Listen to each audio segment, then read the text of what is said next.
Bom dia, boa tarde, boa noite. Seja bem-vindo à nossa terceira aula e hoje nós vamos nos debruçar sobre alguns trechos de Notes from Underground, de Dostoiévski, Notas do Subterrâneo, que é uma história que foi publicada primeiramente em 1864 e é considerada uma das primeiras obras existencialistas. Então a escrita de Dostoiévski é bastante, assim, ela não é uma coisa muito fácil de digerir, no sentido de que os personagens que ele geralmente cria, eles são bem densos, eles são bem profundos. Então eles têm uns pensamentos bem elaborados. Tá? Então, né, como eu comentei no vídeo anterior, eu vou fazer uma série de Dostoiévski, mas hoje, né, hoje vai ser uma aula de inglês, né, com base em Notes from Underground. Então ele começa falando que o autor do diário e o diário em si são imaginários. The author of the diary and the diary itself are, of course, imaginary. Entretanto, nevertheless, it is clear that such persons as the writer of these notes not only may but positively must exist in our society. Então ele diz que pessoas como o autor desse diário existem na sociedade. Então, as pessoas geralmente, eu não sei se foram os críticos, não sei quem começou a chamar assim, mas chamam o protagonista, o autor dessas notas, de o homem do subterrâneo, porque ele não tem um nome aqui. Né? Então, The Underground Man. E aqui, né, o Dostoiévski fala que ele é um dos representantes de uma geração que ainda vive. He is one of the representatives of a generation still living. Tá, então vamos começar já, né, com o primeiro trecho, porque esse trecho é um dos trechos mais famosos, sabe? Sabe trechos famosos de livros que as primeiras frases famosas, não sei, né? Essa é uma delas, que ele começa falando: I am a sick man, I am a spiteful man, I am an unattractive man, I believe my liver is diseased.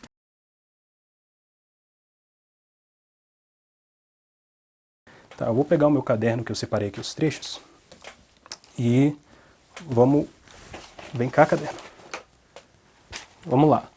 Então, I am a sick man. Já começa admitindo, eu sou um homem doente. Olha o tom que já começa essa história. I am a spiteful man. Spite é ódio, é rancor, é maldade. Né? Spiteful, coloquei o sufixo ali. A gente já viu esse sufixo antes na aula anterior. Spiteful, então ele é uma pessoa maldosa, rancorosa, ok? I am an unattractive man. Novamente, attractive, atraente. Unattractive, não atraente. I am an unattractive man. I believe, eu acredito, my liver is diseased. O meu fígado está, né? Disease é doença. Diseased tá enfermo, tá doentado, tá ruim, ok? Beleza, esse foi o trecho 1. Agora vamos para o trecho 2.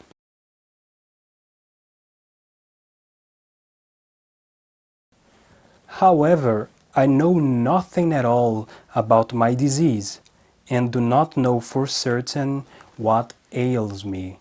Tá, então, no entanto, essas palavras são aquelas palavras que é bom você guardar.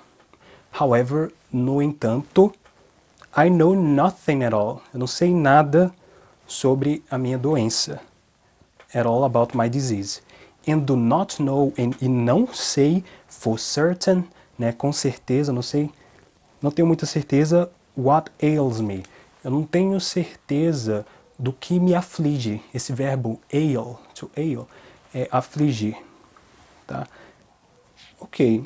Ah, e aqui ele fala, né, mas mais abaixo, que eu cortei um trecho. No, I refuse to consult a doctor from spite.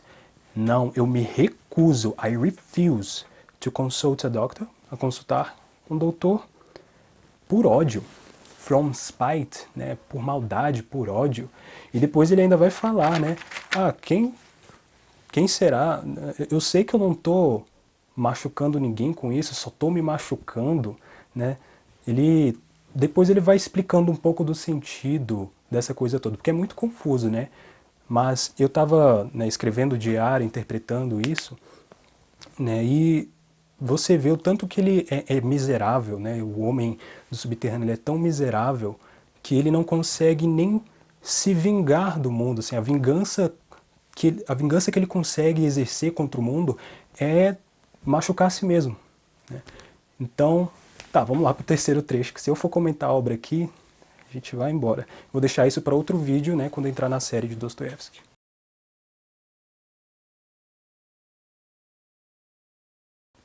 I know better than anyone that by all this I am only enduring myself. Então, o que ele diz aqui, né? Eu sei melhor que qualquer um. Better, melhor. Than, better than, melhor que. Isso aqui é muito comum, muito usado no que a gente chama de comparativo no inglês. Por exemplo, fulano de tal is better than ciclano in mathematics. Vou misturar o português e inglês aqui, vai sair uma loucura, né? Mas geralmente esse comparativo ele vai sempre estar, né, em comparação com outra pessoa, né, com um objeto, com alguma coisa. Então, no caso, a gente tem a comparação que ele faz entre si e os outros, né? Eu sei melhor que qualquer um, anyone, that by all this, que com tudo isso, I am only enduring myself. Eu só estou me machucando. Enduring, né? Lembra da palavra injuriar em português, cognato. A mim mesmo, né? And no one else. E mais ninguém. But still, mas mesmo assim, né? Mesmo assim, if I don't consult a doctor, it is from spite. Mesmo assim, se eu não consultar um doutor, é por ódio, é por rancor. My liver is bad? Well, let it get worse. Olha essa parte aqui, é que ele mostra como ele, né, não tem o menor cuidado consigo mesmo. Não, meu fígado tá ruim, que piore. Let it get worse. Worse é pior. A gente viu aqui better, né? Better melhor, worse pior. I am better than you, I am worse than you, né? Os dois aqui são comparativos. Quarto trecho.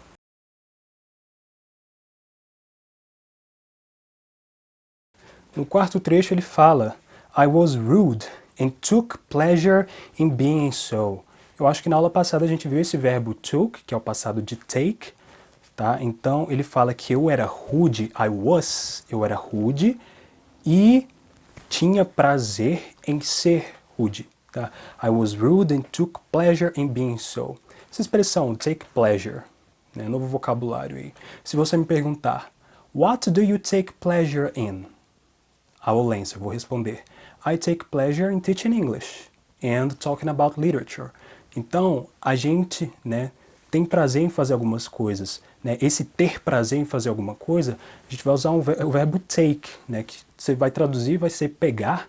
Eu pego prazer? Não, eu tenho prazer.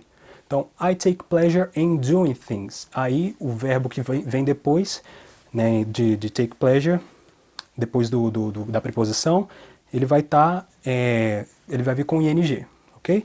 Então, I was rude and took pleasure in being so. What do you take pleasure in? Né? Se puder, deixa aí nos comentários no que você tem prazer em fazer.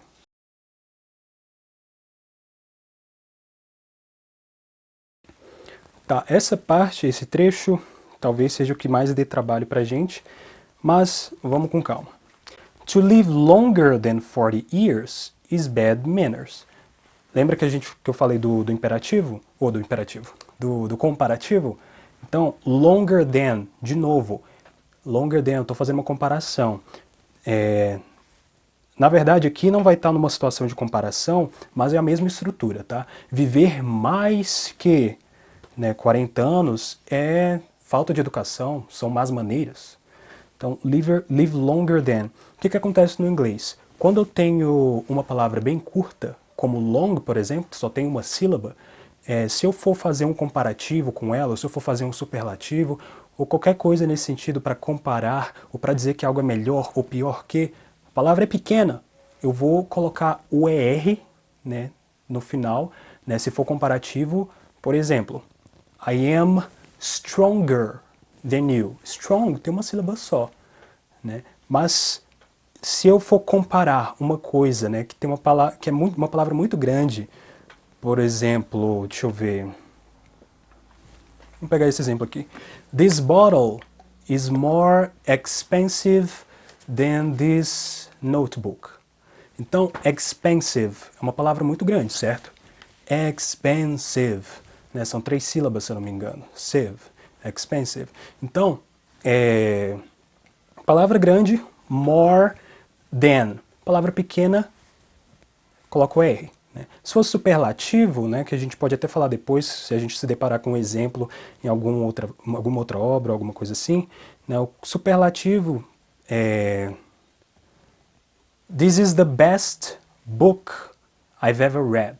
Né? Best. Pior que acho que não ficou um bom exemplo com best. Deixa eu ver uma melhor. Né? This is the most expensive bottle in Brasília. I don't know.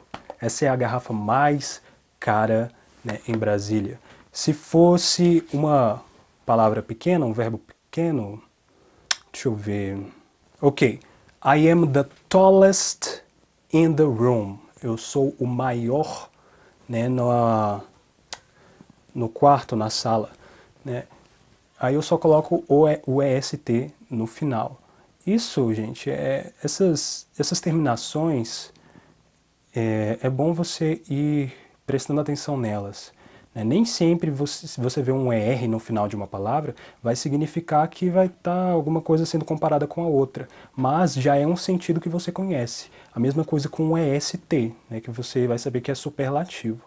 Então, né, eu não vou entrar em muitos detalhes nisso, mas quem sabe numa próxima aula eu possa falar um pouco sobre superlativo e comparativo e deixar isso um pouco mais claro. Enfim, I live longer than 40 years. Não. To live longer than 40 years is bad manners. Viver por mais de 40 anos é falta de educação. Is vulgar é vulgar. Immoral, imoral. Who does live beyond 40? Quem vive além, acima de 40 anos? Answer that. Responda isso. Sincerely. Sinceramente. Olha lá de novo. Sufixo li. Sincerely. And honestly. De novo. Honestamente. I will tell you who do. A gente tem o futuro simples aqui. Eu te contarei, te falarei quem vive mais de 40 anos. Aqui que entra a coisa que pode parecer um pouco complicada no inglês, mas é bem mais simples do que a gente imagina, do que você pode imaginar. Tá? Porque o que acontece? No inglês a gente sabe que tem todas essas maluquices com verbos auxiliares que a gente não tem aqui no português. Então se eu perguntar quem vive além de não sei o que, eu vou precisar de um verbo para auxiliar o verbo viver, que vai ser o verbo do ou does, dependendo do sujeito, né? Se o sujeito for de terceira pessoa do singular, he, she, it, eu vou usar o does. Aqui quando ele pergunta who does live beyond 40, quem poderia viver, né, para além de 40 anos? Só poderia ser um homem ou uma mulher, um he ou she. Então por isso que ele usa does, né? Porque essas são as únicas opções possíveis. Who does live beyond 40? Quem vive para além de 40? Aí ele vai falar, I will tell you who do. Isso aqui é a mesma coisa que ele falar, I will tell you who lives beyond 40. Tá? Para não ficar escrevendo toda essa maluquice, eu só pego o auxiliar do verbo live e fica subentendido que eu estou falando da ação de viver. Tá? Então, I will tell you who do. Fools, tolos, and worthless fellas. Olha que interessante. A gente viu na aula passada esse sufixo less, worthless, worth, valor. Worthless, eu tiro a condição, sem valor, inútil, ok? Então, fools and worthless fellows. Então, uns sujeitos aí, né, sujeitos tolos e inúteis. Esses sujeitos tolos e inúteis, né, se eu for substituir por um pronome substantivo, seria they. Então, they do. Por isso que eu não vou usar o does aqui, eu não vou usar o mesmo auxiliar. Quando ele fala, I will tell you who do. Who do, né? Fools and worthless fellows. They do live beyond 40. Se eu fosse dar uma ênfase aí. Né? Não sei se ficou claro o suficiente, mas qualquer dúvida, tamo aí. Beleza, e ele termina: I tell the whole world that to its face. Eu cortei esse pequeno trecho aqui, né, ele fala outras coisas antes disso, mas para deixar claro como é o caráter, como é o comportamento do homem do subterrâneo. Né? Ele fala, né, ele afirma que eu digo isso na cara do mundo. Ele parece ser um homem que desafia o mundo, né, dentro, né, afundado nessa miséria que ele está, né, ele tem uma revolta contra o mundo e ele quer dizer alguma coisa na cara desse mundo.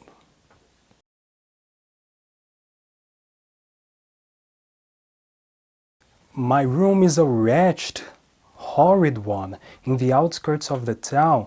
Então o meu quarto, né, o cantinho dele lá, é um lugar miserável, é um lugar deplorável, péssimo, né?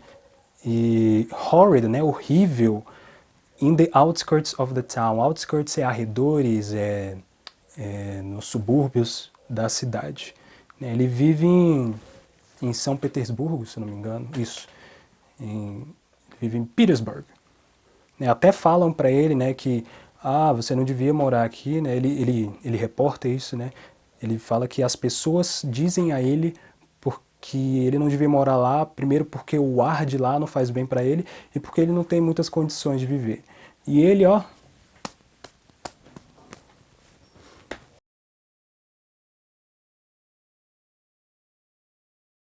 então o homem do subterrâneo, ele termina aqui com But what can a decent man speak of with most pleasure? O que um homem decente pode falar com maior prazer? With most pleasure.